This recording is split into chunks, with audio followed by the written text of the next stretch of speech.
know who needs to hear this, but the Eagles are 6-1, legitimate Super Bowl contenders. So if you're starting off your day or you're in the middle of the week, not feeling so good because another team didn't do what it was supposed to, we're here for you. Yeah, and I think that's a real thing. I think, look, I mean, we take this stuff really hard, and I think when you have another team that's this good, it can help that recovery process, whatever it is. You know, I think, you have the Flyers are playing well. The Sixers are about to start, I think, tomorrow night. So, yeah, you go from one season to the other. But, yeah, that was an epic collapse. Yeah. We don't need to get into any of that. About it. We'll talk about the 6-1 Eagles. Yeah, let's do that. This is the Eagle Eye Podcast presented by Nissan. He's Reuben Frank. I'm Dave Zangaro. Let's switch things up a little bit. You guys know the drill. If you enjoy the podcast, please subscribe and rate this pod wherever you get your pods. If you're watching on YouTube, please click that like button and subscribe there as well. We did all that. Now we have to deliver in this podcast, but we have a lot to talk about today. Now, we want to start off some big picture stuff, but we also want to talk about Kevin Byard. He was in the building yesterday. He'll be out at practice later this week, so we'll kind of go through the secondary, what it looks like with him in the mix. We'll talk a little bit about Jalen Hurts' injury and how we expect that to limit him, at least for the next few weeks, maybe beyond that, and what that means for the Eagles. And then we'll talk a little bit of trade deadline stuff and if the Eagles really are done. But, Rube, this was your idea to talk big pictures today, and I think it's a really good one because, look, the Eagles are winning games before the Dolphins game, and you're like, okay, they're doing what they need to do. They're getting by. They're stacking W's. But that Dolphins win, to me, was the first time this season where I thought, okay, yeah, this team can be as good as we think it can be. They are a legitimate contender. They can be as good as they were last year. Yeah, it's a real signature win. I was thinking, like, what other – they have good wins. I mean, at Tampa is a good win. Good win. Just shrugs it off. It's a good win. At Rams is a good win. They're all good wins. This was a really – they're all Marquise good wins. Nice. Nice pull, as they say. But this was a signature win, I think, for this team. It was the first time they really took on one of the NFL's best teams and just dominated them and mainly shut down their record-setting historic offense. But it was the first time where I felt like maybe they're not one of the best teams in the league. Maybe they're the best. And they haven't really played like it, but you are what your record says, and nobody else has played like it. Niners have lost 2 in a row. The Lions just got crushed. Miami obviously just got beat. The Chiefs are still really, really good. They're 6-1. They find ways to win. They haven't really been blowing people out either, like they did last year. I mean, the Jaguars, I think the Ravens are playing really well. Ravens are good. Looking at the AFC. But in the NFC, you're right. I mean, the 49ers have hit a little snag here. You see the Lions just get beat up by the Ravens. I mean, this week in particular, week 7, or like last week at this point, the most encouraging week so far.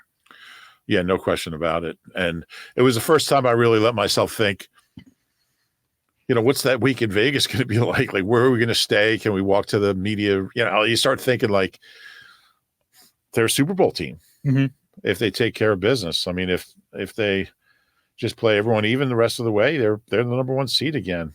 It's really incredible. I mean, to be where they are coming off a Super Bowl loss in a place where most teams in that position, they're like 3 and 4 at this point. Yeah. Not looking for that top seed. It's been really impressive. And they probably should be 7-0. Yeah. Yeah. If you want to be negative Nancy about it, like they should have won the Jets game. They should have. But it's an AFC team. In the end, I don't think they were going to lose a game. Yeah. They just don't, they're not awful. I mean, obviously it's a game they should have won. But I've been really impressed with just about everything from, both sides of the ball. Special teams has been better. Howie's moves have paid off for the most part, really big time for the most part. There's really nothing to look. They could be better in the red zone. They're really good on Sunday night. There's minus the first drive. Yeah, minus first drive. But I think they were 4 for 5. Their next 4 they scored. Yeah. So And they're moving up the red zone rankings. They're going to be top 10 by the time the year's over in the red zone. And there's not a lot to like. You can pick apart little things, but they have the best record in the league. I just watched you pick up your drink, I know, go to take a sip, and then decide to keep talking and put it down. I What did was do the that. thought process there? Well, I thought I was finished, and I was going to like finish my comment and then take a sip. And I thought, well, I still have like 10 seconds left, so I don't want to hold it the whole time. I was watching you like go through that in your mind, and I wasn't sure how you were going to handle it. Yeah. Yeah. And look, we talked about this before the season, how that stretch of the Bills and the Chiefs and the Niners and the Cowboys and the Seahawks, you want to be, I think I said, you want to be like 6-2 when you get there. And now they have a chance to be 7-1 if they can take care of business Sunday afternoon in Landover. So, or wherever that place is, Prince George County. Hell. Yeah, pretty much.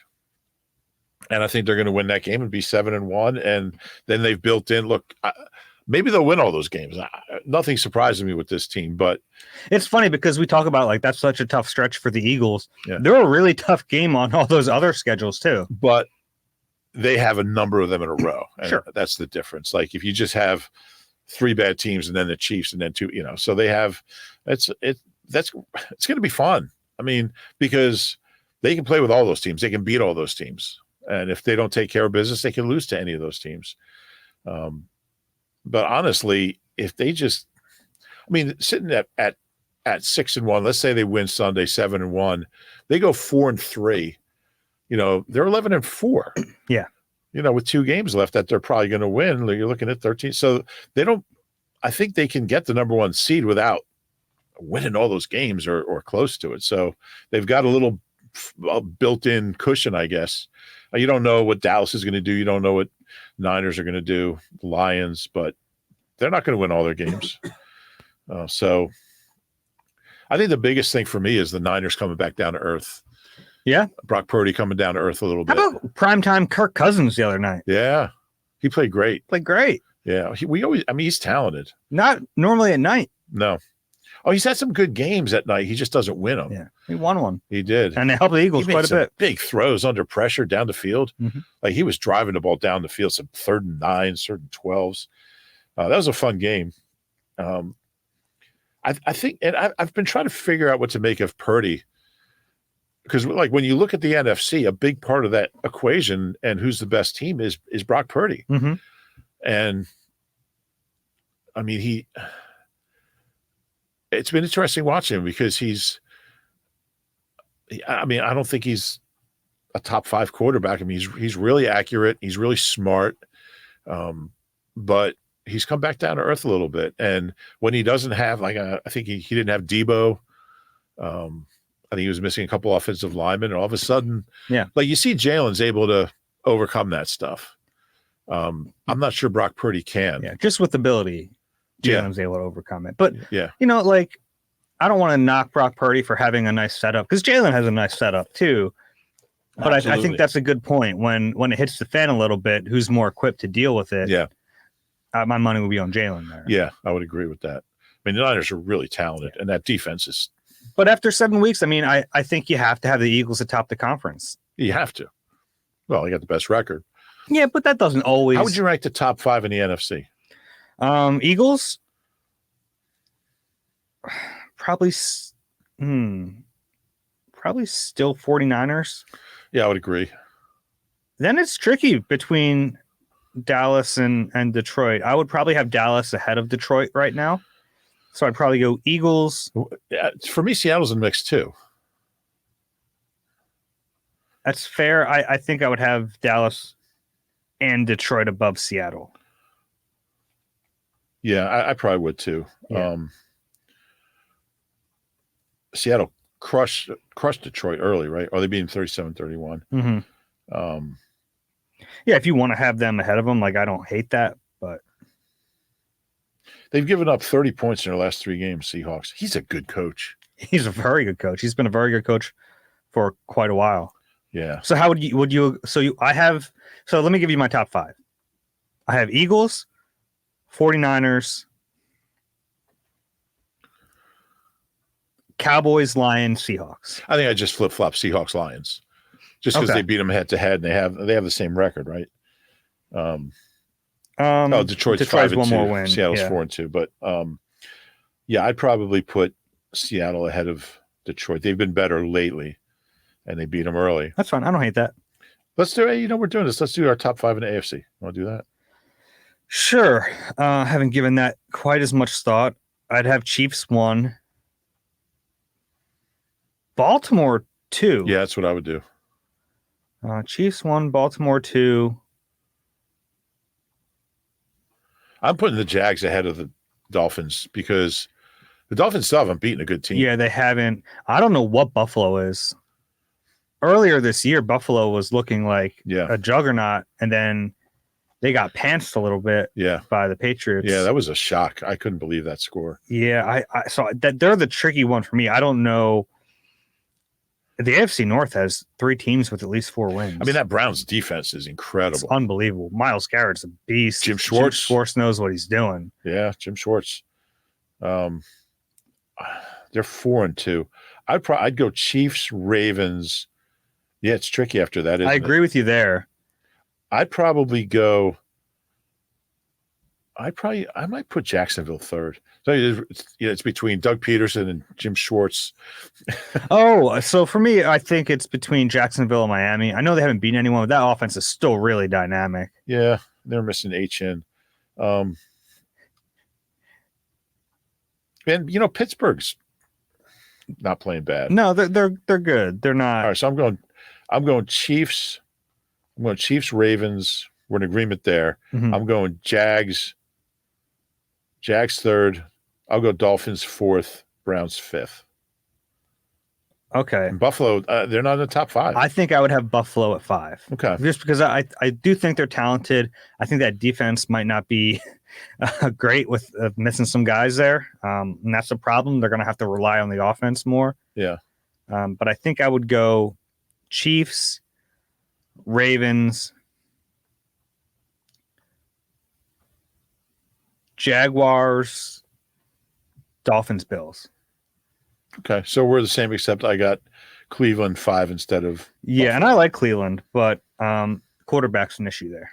It is, but Kelly Holcomb's ready to come off IR. It's amazing that they're this good without the quarterback, really. Yeah, I mean, it is. Might go down as one of the worst moves in NFL history, and they're still a really good team. Yeah. And without their star running back. That other kid's pretty good. What's his name? Ford? Oh, Jerome? Yeah. Yeah. He's a 5th-round pick. But anyway, next week we can do the top 10 regardless of conference. How do you think the 2 conferences stack up, though? You don't have to give me it, but that's a good question. I think the top 2 teams are Super Bowl rematch teams. Yeah. Who would you put number 1? Both have 1 loss. Chiefs. But I think Eagles are second. Chiefs defense has been the surprise to me. Yeah. I don't know what their ranking is. What's their ranking defense? But they haven't given up more than 21 points in a game. I mean, it's incredible. I mean, and the offense hasn't been. They're 7th in yards, 2nd in points. 2nd in points to the Niners. I can look that up. No, it doesn't matter. We're getting too deep in the weeds here, but Spags is he's getting it done. Yes. Every one of these teams that we've talked about has like a former Eagles. A lot of former Eagles coaches around the league. Yeah, but they're all a lot of them are really good. Mm-hmm. Yeah. I mean, look, this franchise has been really good for a long time. That's going to happen. Yeah. You know what's interesting? I don't have the exact numbers in front of me. I wrote about this, I think, in the 10 observations last fall. The Eagles have never been over 500 as a franchise. Their all-time record. The best record ever, they were 3-3-1. So they're 2-3-1. They won their 7th game. This is 1933. And then they lost like 90 of their next 92. They weren't very good in the 30s, and they weren't very good in the 40s until the late 40s. But they've been like I wish I could have the exact numbers, but I'll get them next pod.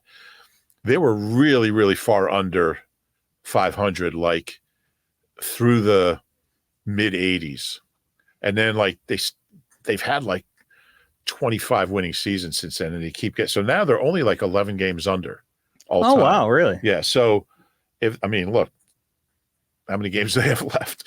If the way they're going, the way the franchise is built, the talent they have here, the coaching, the GM, the owner, the infrastructure, the culture, they're going to be over 500 next year, most likely at the end. But I don't know when, but for the first time ever, which is incredible. And all time, they're 619, 631, and 27, so they're 12 under. Wow. So they can't get there this year. But let's say they go 7-3 the rest of this year. So now they're 8 under going into next year, and You're getting close. Yeah, been chipping away for a quarter of a century. Chip's over 500. Their last coach who had a losing record was Ray Rhodes, I think. And even he had, got off to a nice start. Coach of the year, his first year in '95. Did a great job. Yeah, with the oldest team in NFL history. Is that right? They're up there, yeah. But anyway. Speaking of old teams, Kevin Byard coming to town, and the secondary is now stocked with old guys, which is maybe a little bit of a concern. But, I mean, that's just the situation they're in. Yeah. And it's their best bet. I'm not that worried about it because, I mean, they're in a place where it's win now. Mm-hmm. They're 6-1.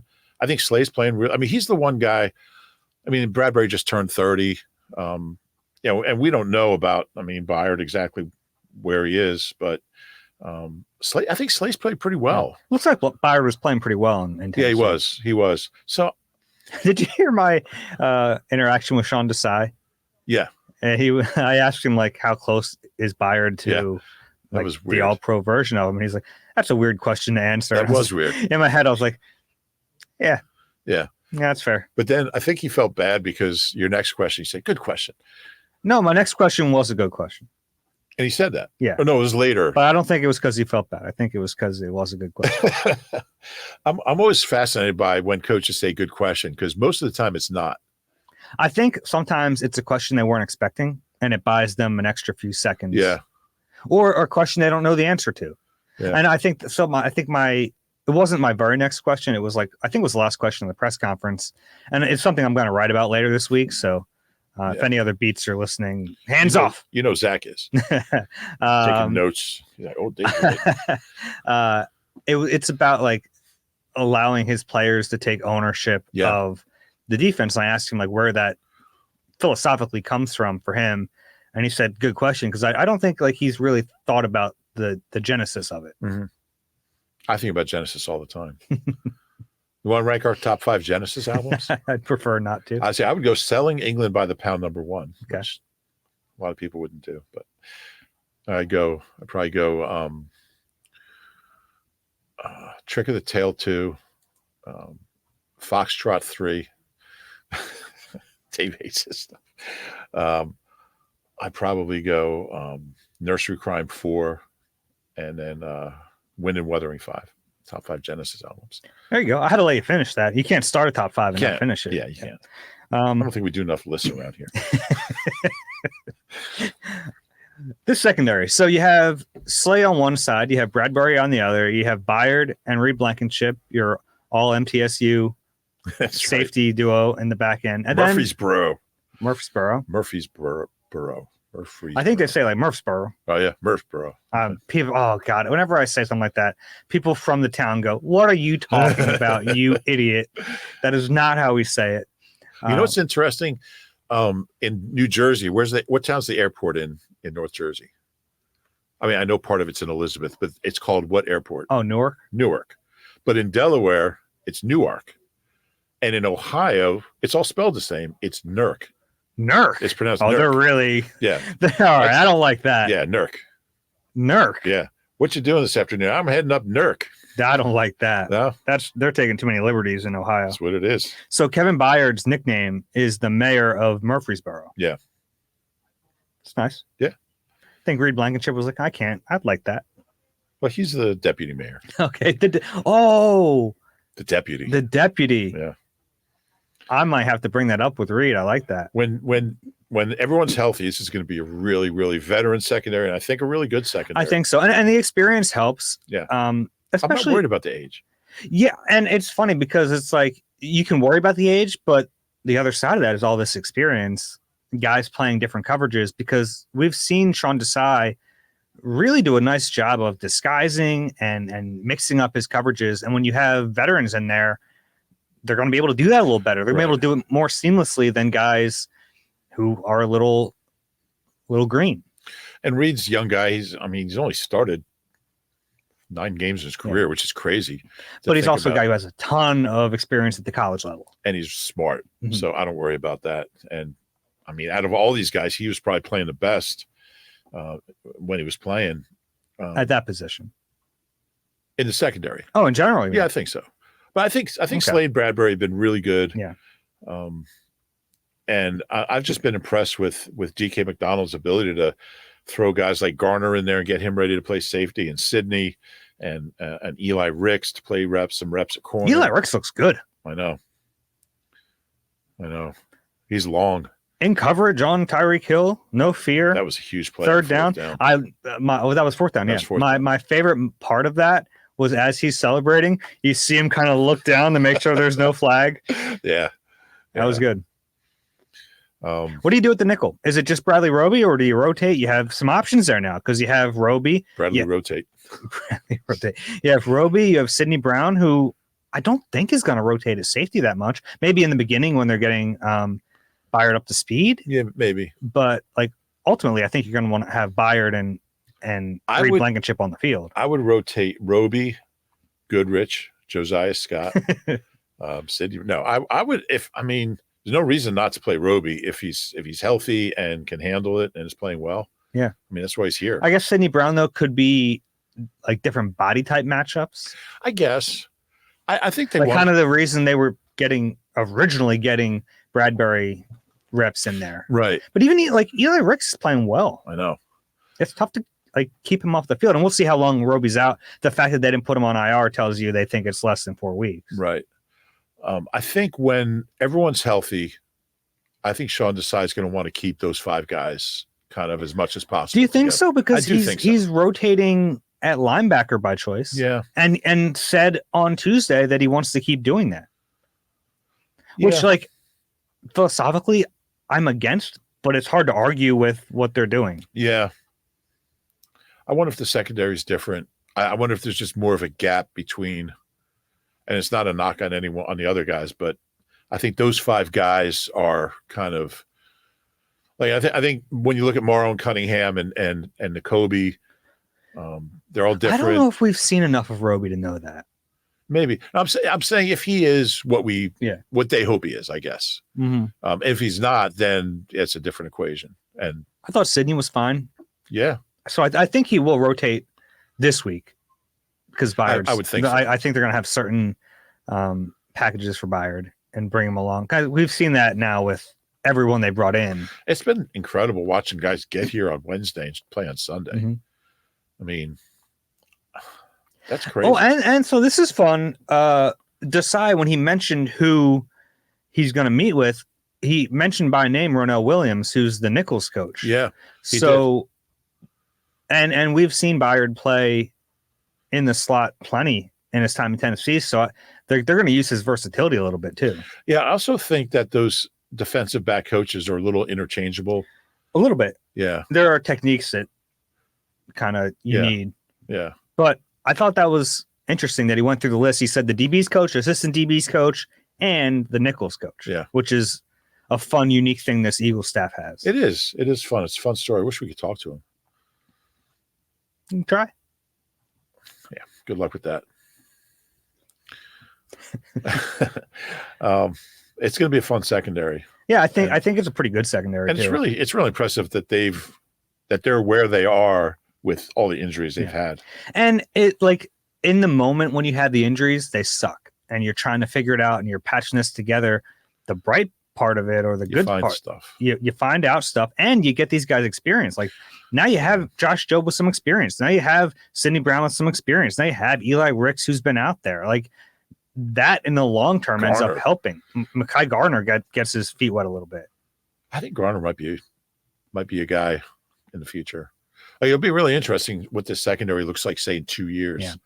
Curious to see what happens with Byard because if he plays well down the stretch, I don't think he'll be back on the current deal. Right. Because it's kind of like the team would have to basically, I don't think it's an option, but it's basically an option. Like you'd have to decide you want him here for $14 million next year, which they won't.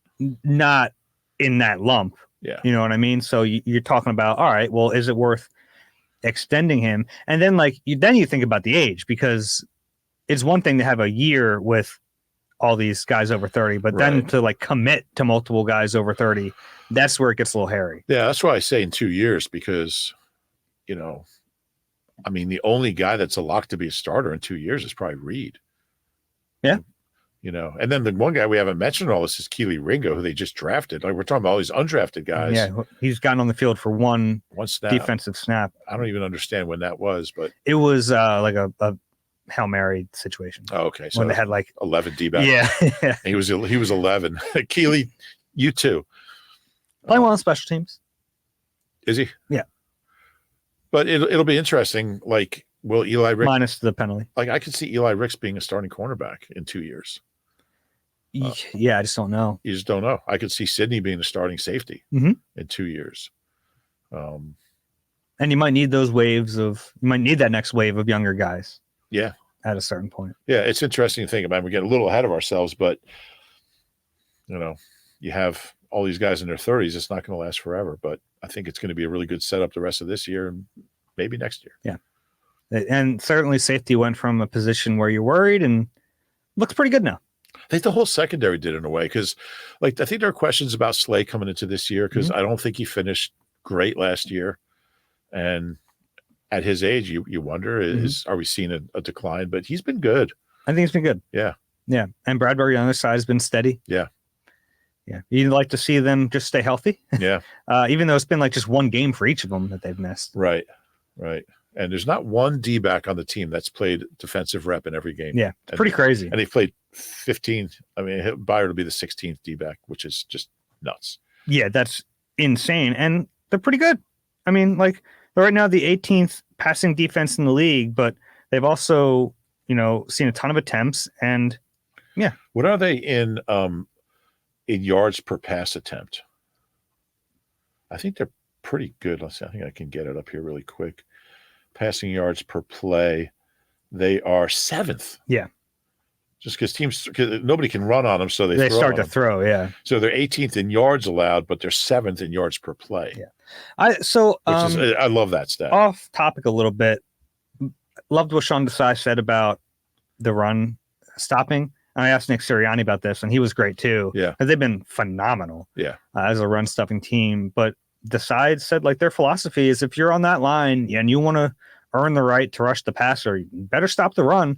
Because you're the one who kind of dictates getting them into those known pass situations. Yeah, definitely. And those guys have been so good at it. Yeah. Like Nick started highlighting every player basically on the line, but like he's right to do that because it starts with Jordan Davis, then Jalen Carter and Fletcher Cox and Milton Williams, and you know for a limited time like Marlon and Contavious Street. But then the edges have been phenomenal. Josh Sweat has always been really good at this. Hassan Reddick set the tone for that last game. He really did with his run stops early. And how cool was it to see him have a huge game and affect the game so much without a sack? Mm-hmm. Yeah, I've never seen that. You don't see that from a lot of edges. Yeah, had a huge game, and that wasn't really. I mean, he wasn't known as a run stopper at his 2 early previous stops. Yeah, so to see him developing into more of an all-around player is incredible. Brandon Graham obviously has always been really good at that.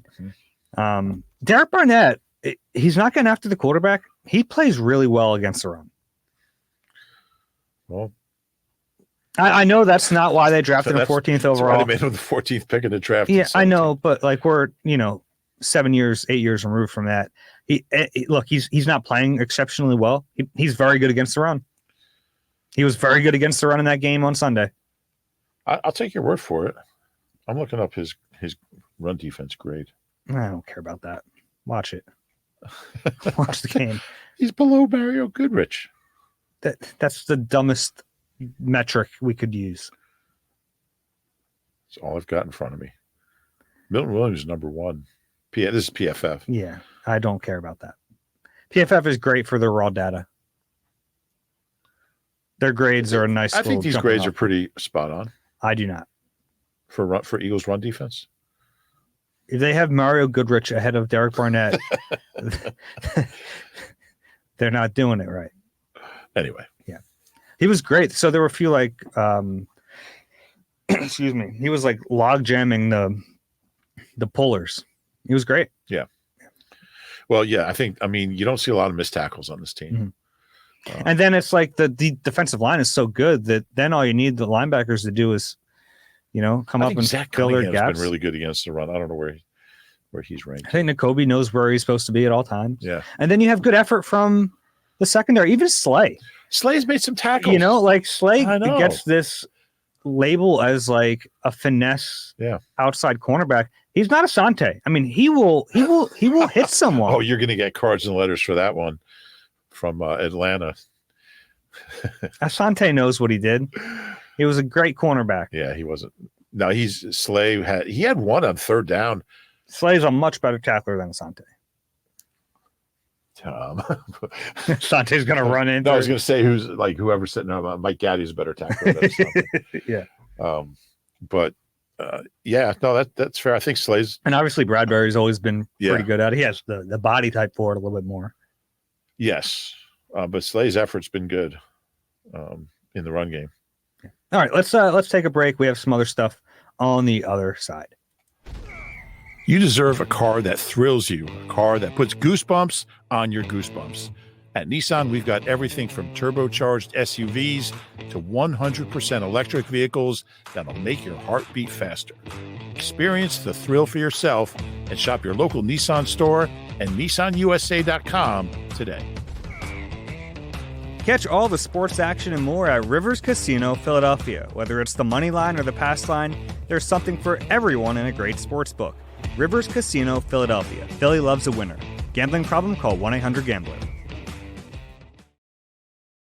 Let's talk about Jalen Hurts a little bit and the injury and what we think it means. It's tough because this is all speculatory. Yeah. We don't know. Speculative, I believe, is speculative. The adjective. Thank you. We don't know a ton. Speculatory? Yeah.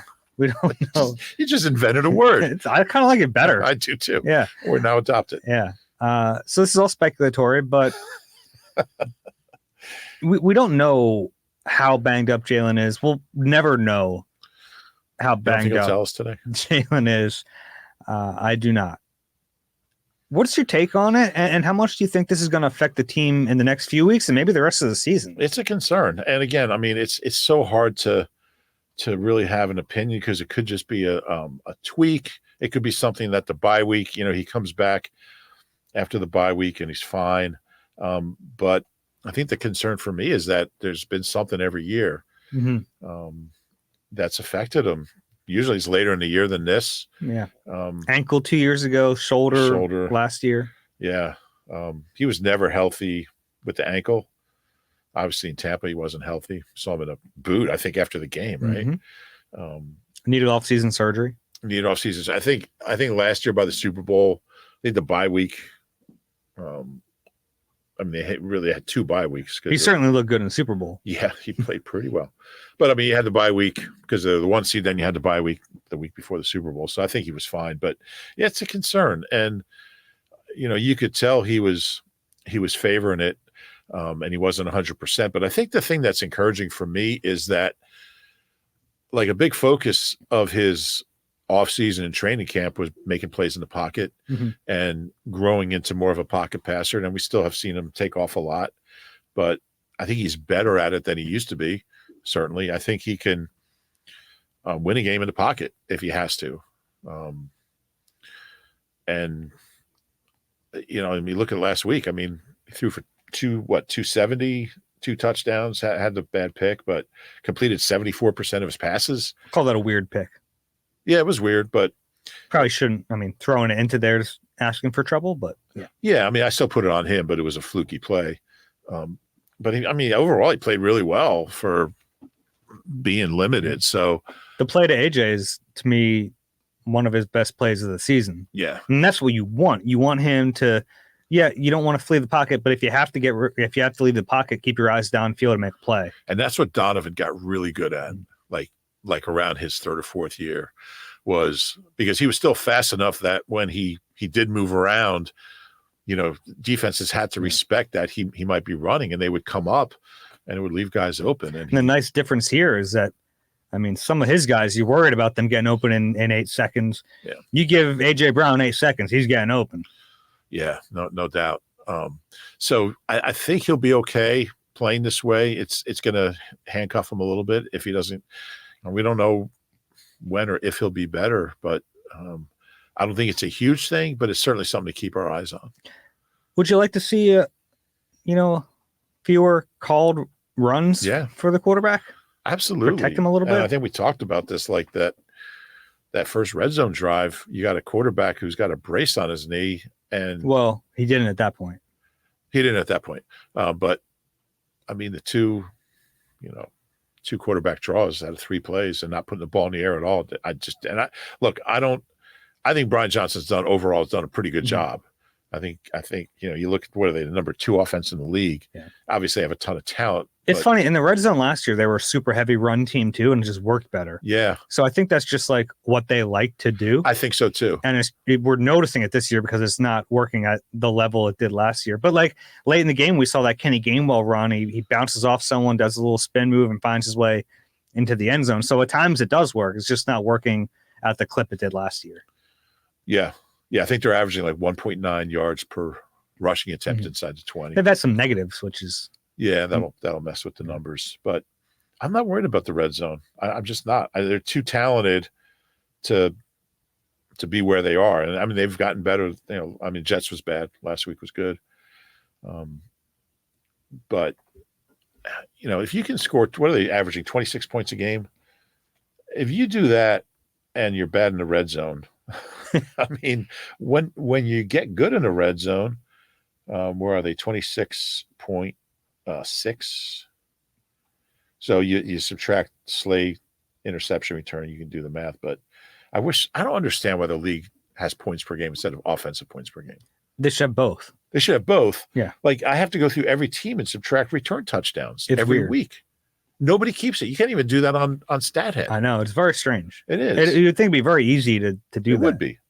But they make me do it. And they also don't have the drive chart doesn't have, or like if you do red zone, it doesn't have total points. So you have to add up the touchdowns and the field goals and then start looking for missed extra points. Yeah, it's like, this is 2020. What year is it? 20. Anyway, that's enough of my weekly StatHead rant. That's Katie, more than StatHead, though. Katie, get on it. Yeah, it's the NFL. That's the NFL. There's no, I might just start. We have all these advanced metrics, so we can't get offensive points. I know. We have like time to throw. We have area. I have all these extra stats, and we just want offensive points broken down. Yeah, some of the metrics on StatHead are. I don't even understand what they are. Yeah. But you can't get points per game by an offense. Anyway. Did you catch my question to Brian Johnson? Which one was that? The weird one? No, they were. You're gonna have to be more specific. I asked him how often Jalen communicates his health during the game versus how often they have to monitor it. Right.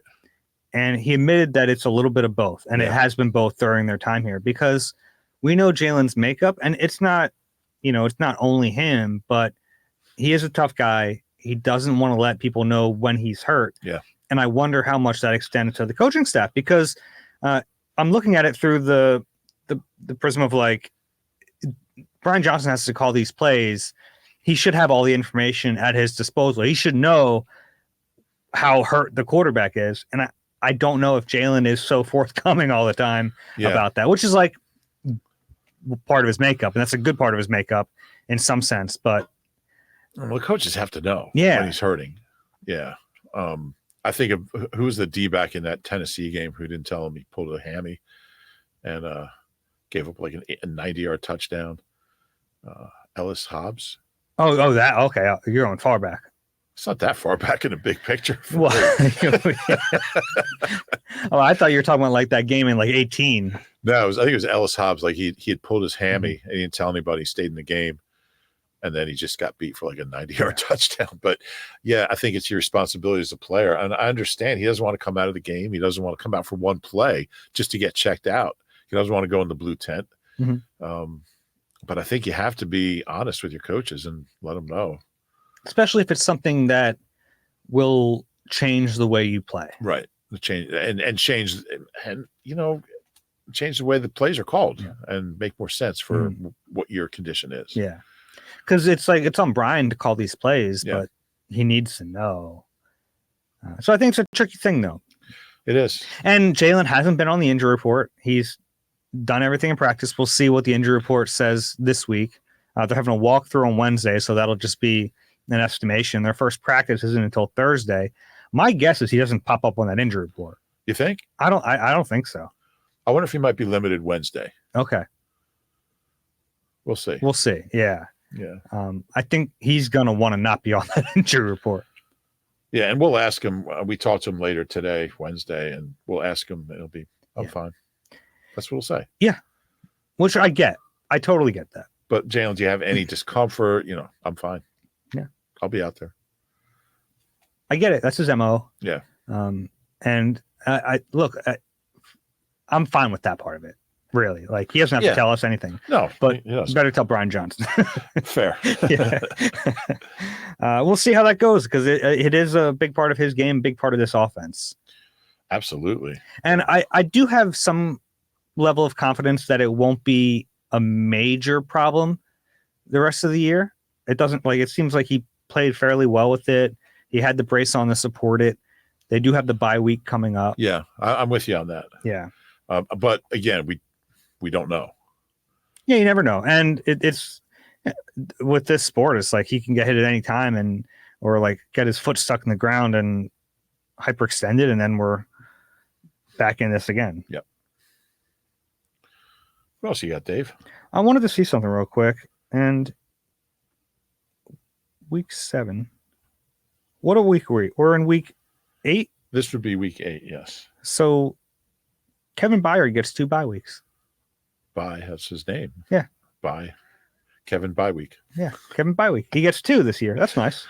Yeah, remember who's the player who Wait, does he lose a game check? No. Where does he get the money? When do they give him the money? Oh, they get it anyway for bye week. Yeah. You get paid for the bye week. Okay. You've been divided by 18. Yeah. All these weeks.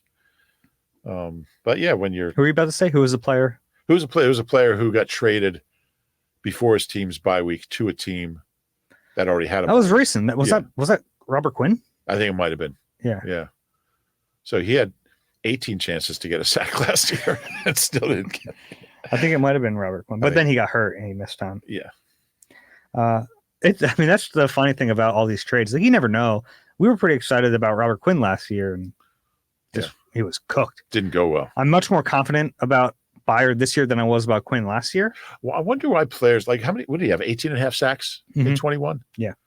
How do you go from that to, I think he had 1 or a half in Chicago and then didn't have any here. Yeah.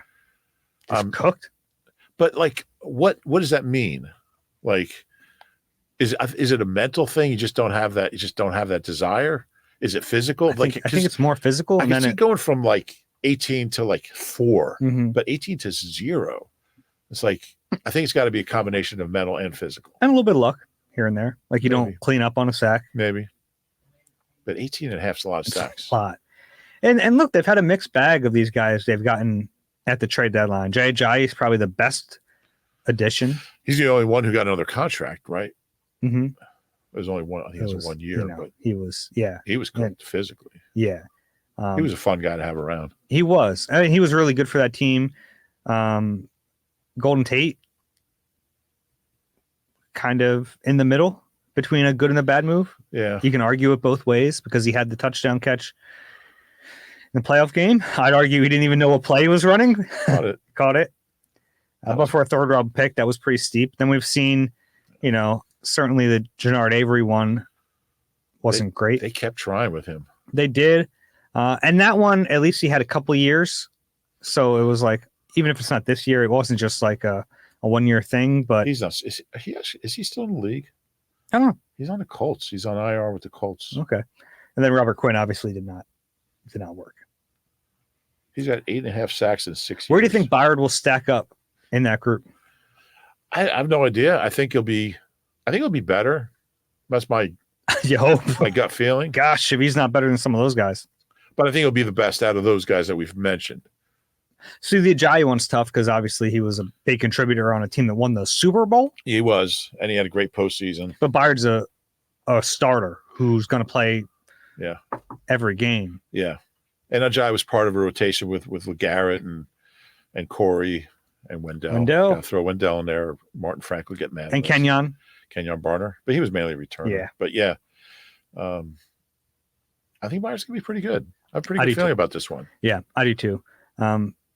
He's just been such a consistent player in his career. Even Robert Quinn was never a consistent player. That's fair. Like super talented. Yeah. And had great seasons, but had just nothing seasons in the mix. Whereas like Byard has been very steady his entire career. Year 8 now for him, has played every game. He's missed like 14 snaps in 7 years. Yeah. He's a little Malcolm to him. Yeah. Yeah.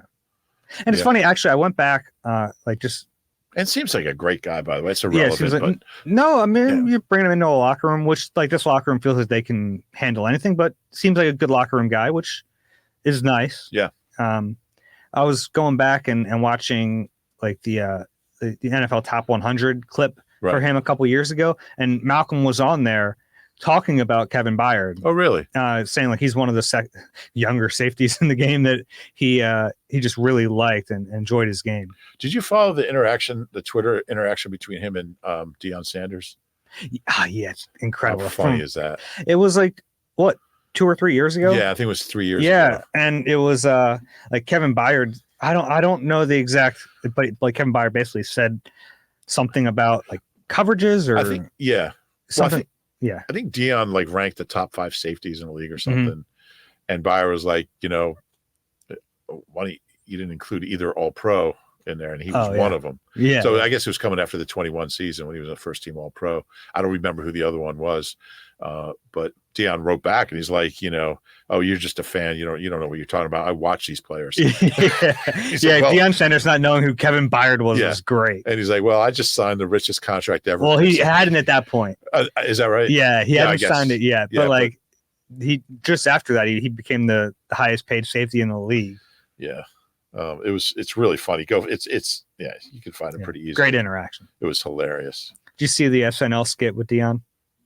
I haven't watched SNL since Garrett Morris was on. So that's a no. That would be a no. It was a good clip. Keenan Thompson played Deion, and it was. I know Keenan McCardle. I don't know Keenan Thompson. You don't know Keenan? Like Keenan and Kel Keenan? I don't. Keenan and Carol King. Keenan and Kel.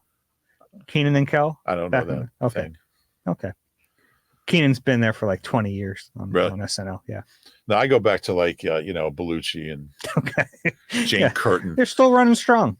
Maybe not as good as those days, but they're. It was a funny show back then. Yeah. Okay. Do you think they're done at the trade deadline, or before the trade deadline? I kind of think so. Okay. Yeah, I kind of think so because. Well, let's go through. Are there positions where we think are they done in the secondary? I would think they are. I would think so too. I mean, you added Roby and Byard. Yeah. Now, Kayvon Wallace got released by the Cardinals. Oh, did he? So I could practice squad, maybe. I could see him coming back here as some depth. I thought he was playing all right early in the year. I don't know what happened there. Yeah, I'm surprised to hear that. I didn't see that. Linebacker, maybe that's probably the most likely, but not a ton of depth there. Not a ton of depth, but like those guys are playing fairly well. Yeah. And they have 3 of them that they like. Yeah. And I think Christian Ellis is like fine as a depth guy, and he plays special teams. Yeah, and I just don't know if they're at the point where Howie's at the point where he wants to give more up for a luxury because it's not going to be a starter. Yeah. And on the line, like they're pretty good. I don't think they need anything else there. No. The guy they wouldn't have snaps for a guy if they brought him in. Yeah. O-line. O-line, maybe. Maybe. Like maybe a backup tackle. Maybe. That's the one spot where I think, okay, because Jack Driscoll didn't play particularly well in relief of Lane Johnson. Fred Johnson, we haven't seen play. Right. We don't really know what they think of him. Yeah.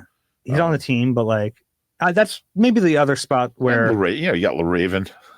Raven's still bouncing around. But I don't know. Maybe backup offensive lineman? Maybe. I think that might be most likely. Receiver, probably not. No, not. You already got one. You got Julio. And Quez will presumably come back. What are they going to do when Quez comes? They're going to have a little roster crunch here coming soon. You have Cam Jurgens coming back next week. Quez, we think like when they're eligible to come back. Yeah. Cam coming back, Quez coming back. All of a sudden, you're going to have a little roster. You can't keep cutting Mario Goodrich every time we want to add someone to the 53. Yeah, we're cutting you, Mario. I'm already on the practice squad.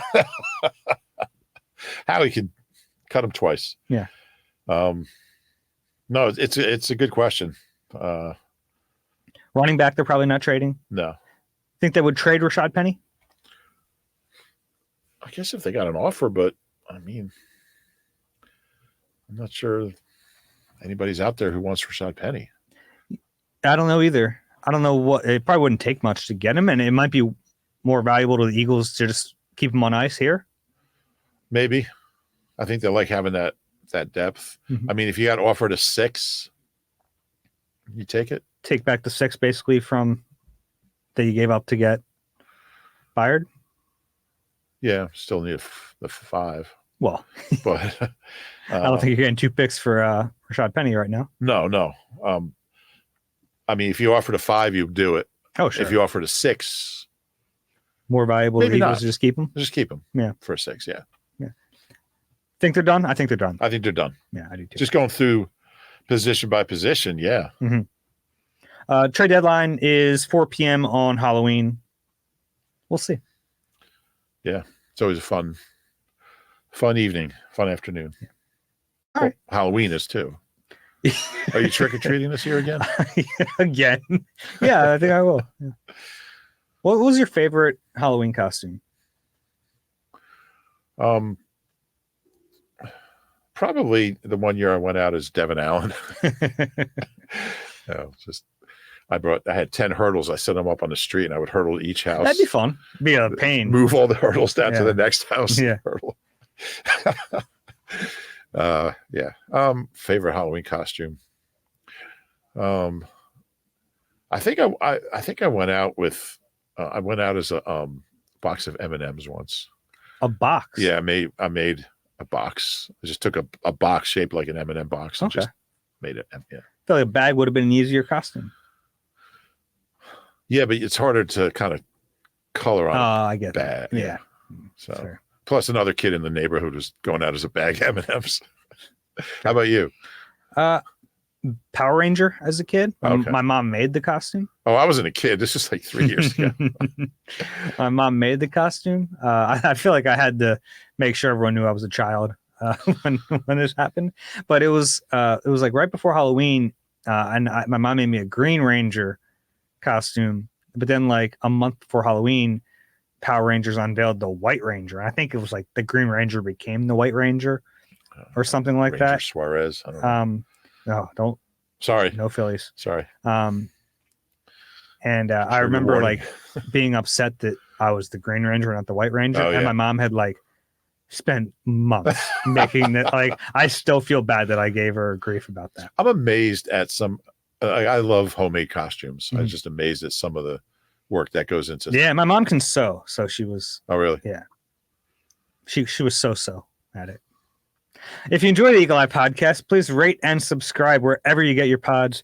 If you're watching on YouTube, click that like button and subscribe there as well. That's it for. Excuse me. I hit my button, but I don't think it helped. For Rube, I'm Dave. We'll be back with you later in the week. That's it. Take care.